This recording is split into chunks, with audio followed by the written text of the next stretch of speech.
Bonjour mesdames et messieurs et bienvenue à vous dans votre émission Été en famille. On vous accompagne durant tout l'été, juillet, août, tous les lundis et mardis à partir de 11h et c'est sur Canal Algérie. Et aujourd'hui, nous allons parler des effets du soleil sur nos yeux. C'est vrai qu'on pense à se protéger la peau, mais les yeux, il faut les protéger aussi. Que ce soit avec des lunettes de soleil ou avec des lunettes de vue, avec des filtres, il est important de les porter pour éviter le coup de soleil dans les yeux. Ça existe, et oui. Et c'est notre spécialiste qui va nous en...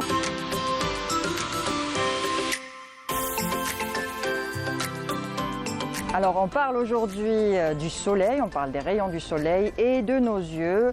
Et on parle aussi des lunettes de soleil parce que les lunettes de soleil ne sont pas simplement un accessoire tendance à la mode, mais une nécessité pour préserver notre vision. Et avec nous pour en parler, j'ai le plaisir et l'honneur de recevoir Dr Abdelkader Messadi. Vous êtes ophtalmologiste, bonjour et merci d'avoir accepté notre invitation. Bonjour, merci pour l'invitation et je salue par la même occasion les téléspectateurs de Canal Algérie. Merci. Avec nous Amel Laribi, bonjour Amel. Bonjour Mounia. Bienvenue à toi, ça va? Merci, ça va très bien, ouais. Très bien. Alors avec toi dans la rubrique pêle-mêle, on parle de... Comment bien choisir ces lunettes de soleil? Exactement, sa paire de lunettes de soleil. Le soleil est-il bon ou mauvais pour nos yeux, docteur? Le soleil, c'est quoi déjà? Le soleil, c'est un émetteur d'une lumière. La lumière, c'est une source d'énergie qui a une composante spectrale. Ce qu'on appelle la lumière, ce sont des ondes électromagnétiques qui ont des longueurs d'onde. Il y a une partie qui est non visible, ce sont les ultraviolets, et il y a une partie qui est visible, c'est ce qu'on appelle la lumière visible du jour qu'on voit. Et enfin, il y a de l'autre côté une lumière qui n'est pas visible également, ce sont les infrarouges. Cette bande de luminosité a ses bienfaits et ses méfaits. Je m'explique. Si par exemple nous commençons par les basses longueurs d'onde, alors il faut savoir que l'énergie de la lumière du soleil est inversement proportionnelle à la longueur d'onde. C'est-à-dire que plus la longueur d'onde est courte, plus la lumière a de l'énergie et plus elle est néfaste. Ainsi, les ultraviolets commencent sur la bande des 100 nanomètres pour se terminer aux environs de 380 nanomètres. Entre 100 et 290, c'est ce qu'on appelle les UV de type C. Heureusement que cette bande-là est bloquée par la couche d'ozone, pour peu qu'on la préserve encore. Entre 280 et 380, il y a une association d'UVB, et d'UVA. L'œil est soumis aux deux yeux, aux deux types d'UV. Les UVB touchent beaucoup plus la partie antérieure de l'œil. Les UVA peuvent aller jusqu'au fond de l'œil. Mais l'œil est beaucoup plus exposé aux UVA, comme la peau d'ailleurs. Ensuite vient le spectre visible. Le spectre visible, c'est celui qui nous rapporte les bienfaits. En effet, il y a dedans, à partir de 400 nanomètres, il y a la lumière bleue. Et la lumière bleue, vous savez que c'est celle qui entraîne le déclenchement ou la synthèse de l'hormone du bonheur, de la dopamine. Et c'est pour ça d'ailleurs que vous constatez que les gens sont heureux en été, ils sont un petit peu tristounés en hiver. Parce qu'en hiver, il n'y a pas assez de lumière bleue qui va nous stimuler et va nous rendre gais. Ça peut conduire à une dépression saisonnière. Absolument. Voilà. Et d'ailleurs, dans un type de dépression, de maladie psychiatrique qu'on appelle les PMD, les dépressions, les maniaco-dépressives, eh bien, les personnes sont heureux en été, ils sont explosifs en été, et ils sont plutôt dépressifs en hiver. Tout ça, tout simplement, parce qu'il n'y a pas assez de dopamine. Après viendra en fin de spectre ce qu'on appelle les infrarouges, qui sont autour de 750 nanomètres. Ces infrarouges-là ont la capacité d'être une source de chaleur. C'est ainsi qu'on les utilise dans la médecine. Les rhumatologues, les médecins du sport utilisent les infrarouges pour traiter les tendinites. Les douleurs tendineuses sont traitées grâce aux infrarouges. Et pour notre part, en ophtalmologie, il y a une partie, une composante qu'on utilise pour la lumière, ce qu'on appelle la lumière pulsée à basse fréquence ou lumière à infrarouge, pour traiter les inflammations des paupières dans ce qu'on appelle les inflammations des glandes de Mébomius, responsables de certaines maladies qu'on appelle des sécheresses oculaires qualitatives. et non pas quantitative. D'accord. Et en particulier, une maladie très connue qu'on appelle la rosacée oculaire, qui consiste, c'est une maladie inflammatoire des glandes de mébomus et qui entraîne des paupières enflées, rouges et qui n'évacuent pas leur mébomus, source d'hyperévaporation de larmes et donc de larmoiement abondant, mais qui s'appelle quand même une sécheresse oculaire. Ça, c'est de la sécheresse oculaire qualitative. D'accord. J'ai fait un peu le tour des petites longueurs d'onde jusqu'aux longueurs d'onde les plus élevées, et chacune d'eux. Il faut savoir aussi que dans les longueurs d'onde réservées à la lumière bleue, en plus du bienfait sur l'humeur, il y a une régulation sur le sommeil. D'accord. Oui. C'est-à-dire qu'il ne faut pas avoir beaucoup de lumière bleue la nuit. Parce qu'elle bloque les écrans, parce qu'elle bloque la sécrétion de mélatonine et entraîne de l'insomnie. Voilà globalement le préambule à notre sujet. Alors on sait très bien qu'on ne peut pas s'exposer au soleil concernant la peau. Et vous allez me répondre pour les yeux. Alors concernant la peau, on sait très bien qu'il ne faut pas s'exposer trop au soleil à partir de 10h, 11h jusqu'à 15h, 16h. À ce moment-là, il faut éviter les rayons du soleil. On risque des coups de soleil sur la peau, donc on peut s'exposer le matin et c'est même bénéfique pour la vitamine D. Et puis le soir, fin d'après-midi on va dire, où c'est beaucoup plus agréable. Pour les yeux, est-ce que c'est la même chose? Pour les yeux, c'est parfaitement la même chose, en ce sens que, alors c'est une question d'intensité lumineuse et de durée d'exposition. C'est deux éléments qui vont de pair. Vous vous exposez 10 minutes, ça ne pose aucun problème, mais vous vous mettez en bord de mer pendant toute la journée, il y a fatalement une surexposition et un surdosage. Et vous savez, comme pour la peau, il y a ce qu'on appelle le capital lumière.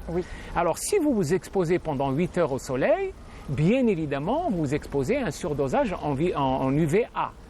Et donc, les premières conséquences sont la peau des paupières. La peau des paupières qui va faire quoi? Qui va rougir, qui va s'enflammer, il y aura de l'œdème. Et à 1 degré de plus, il y aura des phlictènes. Qu'est-ce que les phlictènes? C'est des petits dépôts d'eau. La peau se desquame, il y a de l'eau sous la peau. Et sous la peau des téguments, il y a de l'eau, ça s'appelle les phlictènes. Ça, c'est un degré majeur dans l'exposition aux ultraviolets de type A. D'accord. Heureusement que l'œil est protégé naturellement. De quelle manière? Grâce à ses paupières, justement. Parce que quand on a une intensité lumineuse très forte, nous avons une tendance à fermer les yeux, à rétrécir la fente des paupières. Ça, c'est la nature qui nous fait ça. Ensuite, derrière ces paupières-là, il y a l'iris. Et plus il est pigmenté, plus on est protégé. Les yeux bleus. Et moins il est pigmenté, alors c'est pas le bonheur. Les gens qui ont les yeux clairs ne sont pas les plus heureux, sont les plus malheureux en réalité. Donc plus l'iris est pigmenté, et plus on protège l'œil de l'intensité lumineuse, et particulièrement grâce au rétrécissement de la pupille, qui va filtrer et qui va réduire la quantité de lumière, et particulièrement des UV, qui va traverser le cristallin et aller sur la rétine. Donc, nous avons cette protection naturelle qui peut être suffisante, mais qui peut être défaillante s'il y a un surdosage. Et justement, est-ce qu'on peut avoir un coup de soleil, comme on a un coup de soleil sur la peau, un coup de soleil sur les yeux? Excellent. Oui. Parfaitement. 1 degré de plus. Après les paupières, il y a le blanc de l'œil, c'est ce qu'on appelle la conjonctive. C'est une couche élastique qui a un tissu lâche en dessous. Eh bien, si jamais il y a une surexposition, un surdosage en UV, alors toute la lumière qui est néfaste, c'est la lumière UV, qu'on se mette bien d'accord. La lumière visible, c'est-à-dire entre le bleu et l'infrarouge, n'est pas néfaste pour peu qu'elle ne soit pas en surexposition. Donc les UV, s'ils sont en surdosage, ils vont entraîner une rougeur de la conjonctive, une sorte de sensation de grain de sable, de picotement, de brûlure. Et juste à côté de la conjonctive, il y a ce qu'on appelle ce hublot transparent qu'on appelle la cornée et qui nous permet c'est notre pare-brise qui nous permet de voir les choses, puisqu'il transmet la lumière de l'extérieur pour aller la transmettre vers le fond de l'œil, vers la rétine. Et s'il y a un surdosage en UV au niveau de la cornée, il y a une abrasion, un décollement, une brûlure de l'épithélium de la cornée qui va entraîner une mise à nu des nerfs cornéens qui sont juste en dessous. Et mon Dieu, combien c'est douloureux quand les nerfs sont à nu. Ça donne des douleurs atroces, une sensation de photophobie, c'est-à-dire que la personne ne supporte pas la lumière, un larmoiement abondant, et ça peut aller jusqu'à la baisse de la vision parce que la cornée a perdu sa transparence. Il faut consulter rapidement après si on a ces signes-là. La personne ne peut pas s'empêcher de consulter, c'est de l'urgence. Et l'urgence, c'est un coup de soleil, c'est ce qu'on appelle la photokératite. Photo, lumière, kératite, c'est cornée. Donc une atteinte de la cornée par les photons, par un excès de dosage, de surdosage aux photons de la lumière. D'accord. Après, si vous voulez qu'on aille un petit peu plus en profondeur, nous avons le cristallin. Le cristallin, avec le cumul et l'exposition prolongée, il apparaît ce qu'on appelle une opacification progressive du cristallin qui va conduire à l'émergence de ce qu'on appelle les cataractes. Et ce que je vous propose tout de suite, c'est de suivre un reportage que nous propose notre journaliste Lemia Bedbouda qui nous parle justement de cela. Et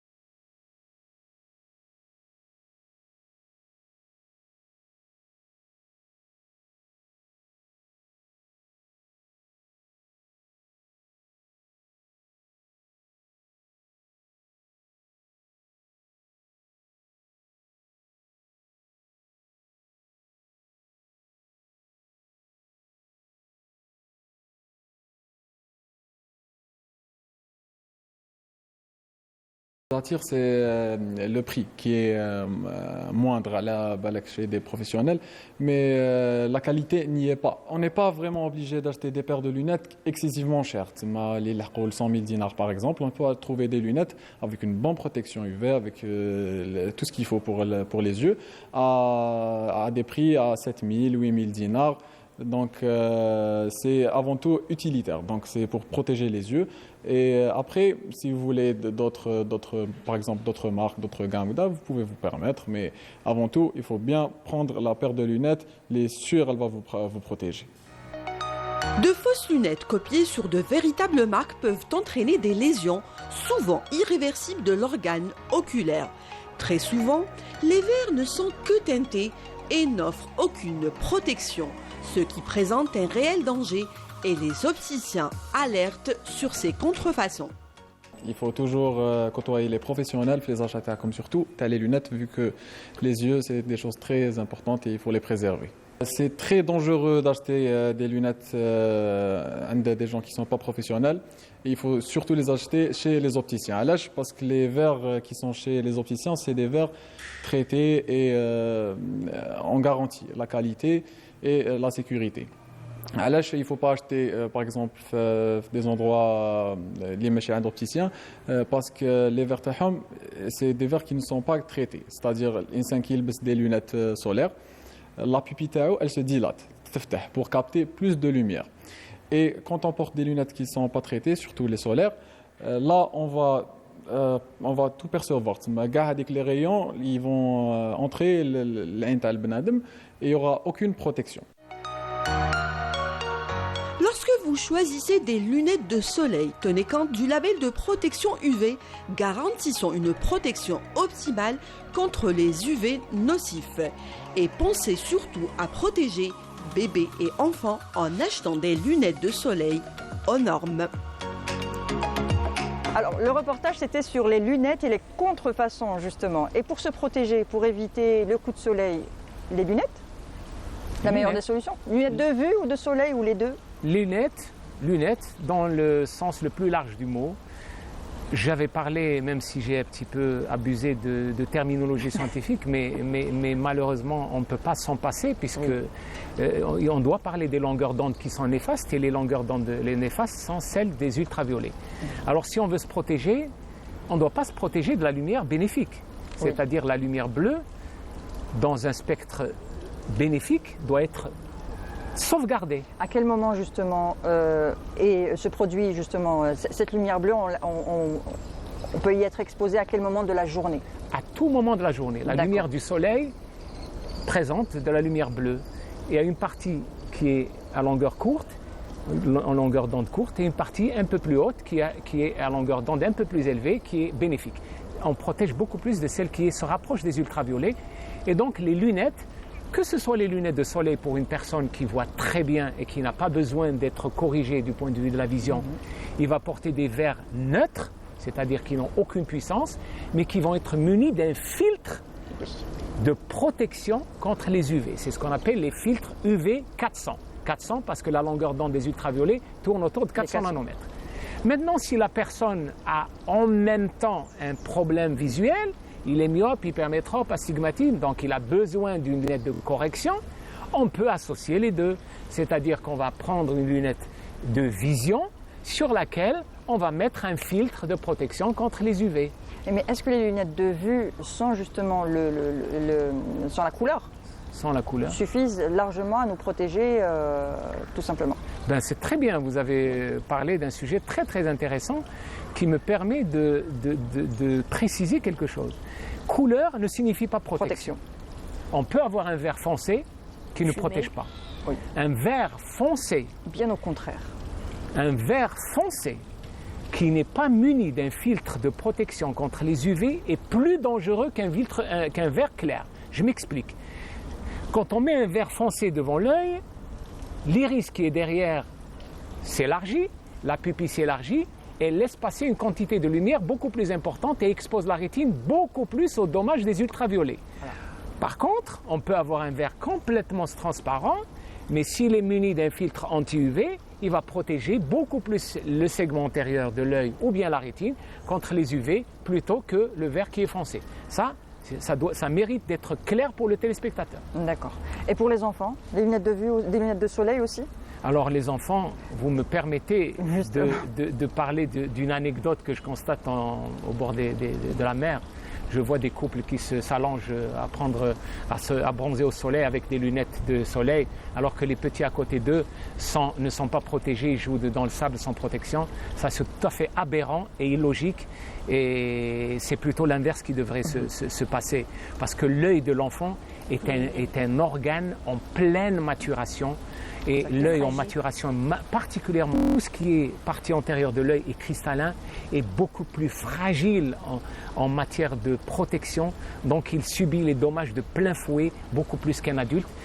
Parce qu'il faut savoir qu'à partir de 40 ans, les ultraviolets pénètrent de moins en moins à l'intérieur de l'œil à cause de la densification des tissus de l'œil, de la cornée et du cristallin qui commence à jaunir. Et c'est pour ça d'ailleurs que la cataracte, quand elle n'est pas très importante, il vaut mieux l'aménager et ne pas l'enlever parce qu'elle représente une barrière de protection pour la rétine. Donc quand on enlève le cristallin, c'est-à-dire la cataracte ou le cristallin qui est opacifié, on met en danger la rétine et on l'expose par accumulation, par cumulation, par surdosage dans le temps à ce qu'on appelle le développement de la dégénérescence maculaire liée à l'âge. Voilà. Et justement, quels sont la dégénérescence maculaire liée à l'âge. Voilà, mais quels sont aussi les effets d'une exposition au soleil sans protection à long terme? Alors, je me suis un peu précipité en parlant des UV, mais en réalité aujourd'hui les nouvelles données scientifiques, et ça c'est tout à fait récent, incriminent beaucoup plus la lumière bleue dans le déclenchement de la dégénérescence maculaire liée à l'âge plutôt que les ultraviolets, parce que les ultraviolets sont absorbés par la partie antérieure de l'œil. Et donc ils pénètrent moins vers la partie postérieure de l'œil. À l'inverse, la lumière bleue a plus tendance à pénétrer en profondeur au niveau de l'œil, et les données récentes incriminent beaucoup plus la lumière bleue dans sa partie encore étroite, c'est-à-dire dans la bande qui est proche des ultraviolets, dans le déclenchement à long terme, encore une fois, à long terme de la dégénérescence maculaire liée à l'âge, plutôt que les ultraviolets. Et la lumière bleue, aujourd'hui, elle est donnée, la source principale d'émission de lumière bleue, c'est bien évidemment le soleil. Mais c'est les écrans aussi. Je profite de l'occasion pour dire, puisqu'on est en plein air, oui, que les ultraviolets pénètrent beaucoup plus en ambiance nuageuse dans l'œil qu'en ciel bleu. Bleu, parce que le phénomène de diffusion est très augmentée en ciel nuageux. Et ça, c'est un sujet très important, de même que au niveau de l'air, par exemple, il n'y a pas de réflexion des ultraviolets. Par contre, à la plage, au niveau de la mer, il y a une réflexion qui est majorée de 20%, et dans la neige, elle est majorée de 90%. C'est pour ça que vous voyez les gens, quand ils vont faire du ski, ils prennent des lunettes de protection, tout simplement parce qu'il y a la réflexion de la lumière du soleil sur la neige, et ça accroît l'intensité des ultraviolets au niveau de l'œil.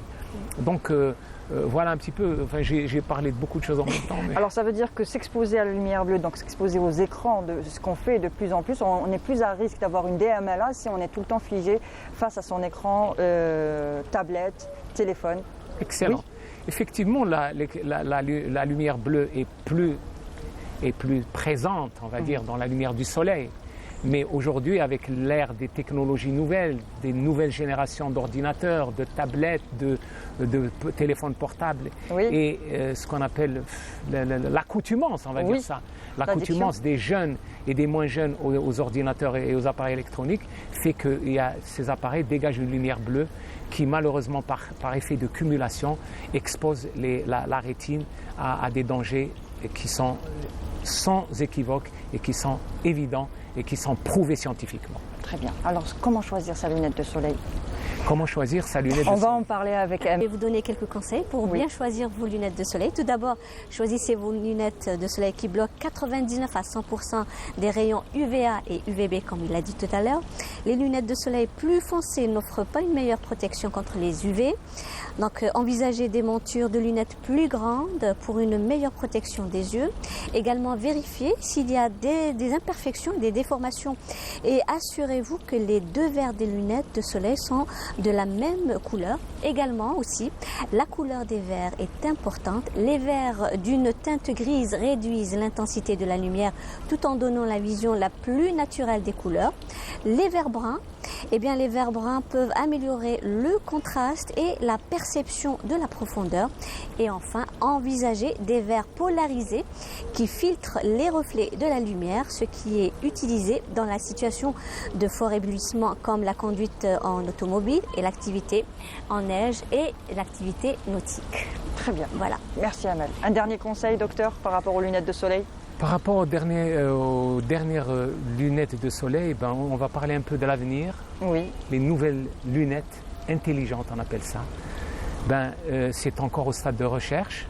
C'est ce qu'on appelle les lunettes intelligentes ou les lunettes connectées qui vont sélectionner pour une personne donnée, dans un environnement donné, une quantité de lumière et une bande de couleurs adéquate en fonction de son besoin.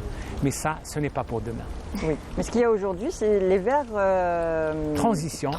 Les verres transition, ils réduisent effectivement la quantité de lumière ultraviolet, mais ils ne peuvent pas s'adapter à tous les environnements.